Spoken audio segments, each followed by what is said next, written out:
A man by the name of Notch had an idea. A cave game, a sandbox seemingly endless, an adventure that had everyone saying, just one more block.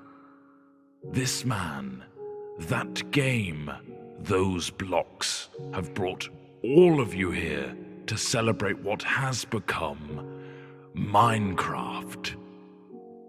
It began as a simple idea. Sorry, but you should use the old logo because it's a bit more evolve-y, I guess. Right, fine. The game had a randomly generated world filled with grass, dirt, and an awful lot of stone. You could destroy blocks and place blocks. The spark was there, but it needed more. Yeah, like squids. Stop it. Shortly after, more things appeared like trees, water, clouds. Lava. Yes, lava. The world looked a little more natural. This was the creative mode in single player, but something was missing. TNT. No other people. Tests began with a multiplayer version. People could now play together. New items and blocks were also added. The game was beginning to take shape.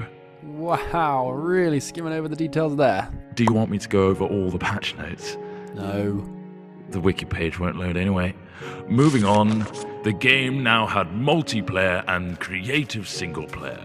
But there was another element that Notch wanted: survival.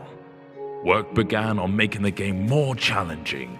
Zombies and skeletons were put in, but they could not attack.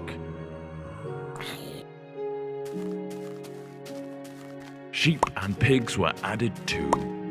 Ooh. Notch also fluffed the coding of the pig and it turned into a creeper. At this stage, this version of the game was labeled Classic. Classic. Brilliant. Then from Classic came the in-dev version. What on earth does that mean? No idea, not important. Dynamic lighting was put in, a new sound engine, and more importantly, crafting was introduced. Then came InfDev. Sorry, what? InfDev introduced a big feature to the world: infinite terrain. No longer was the player constrained to a square world, but now it stretched endlessly. Ore was randomly placed in the world to discover, and other tweaks and introductions were made, like 3D clouds, minecarts and tracks, and also dungeons. Then, the first major version of the game was released. Not like released, but just available? Yeah, pretty much.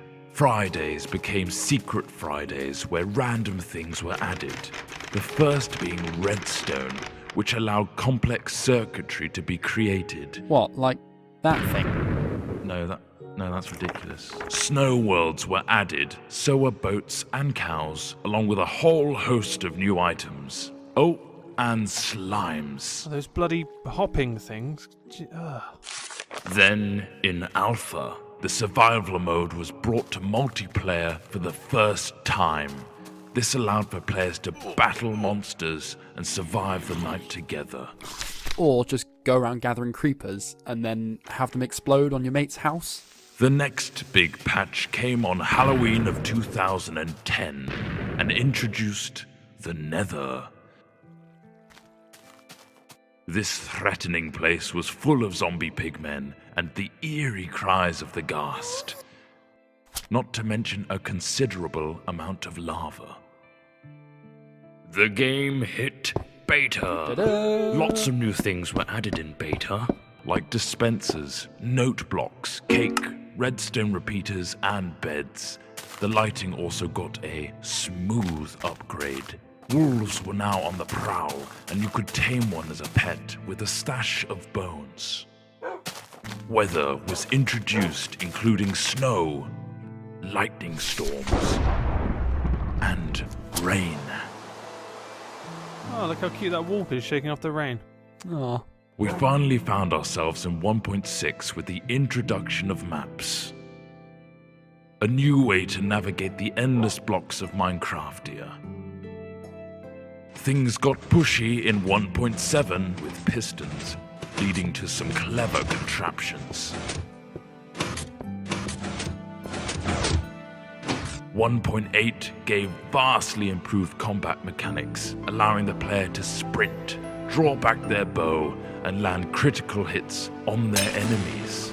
A new terrain generator was added, along with quirky NPC villages and mighty strongholds. And now comes the end. A true challenge awaits you in this unforgiving realm. But that is something you'll have to discover for yourself. The next page is yours.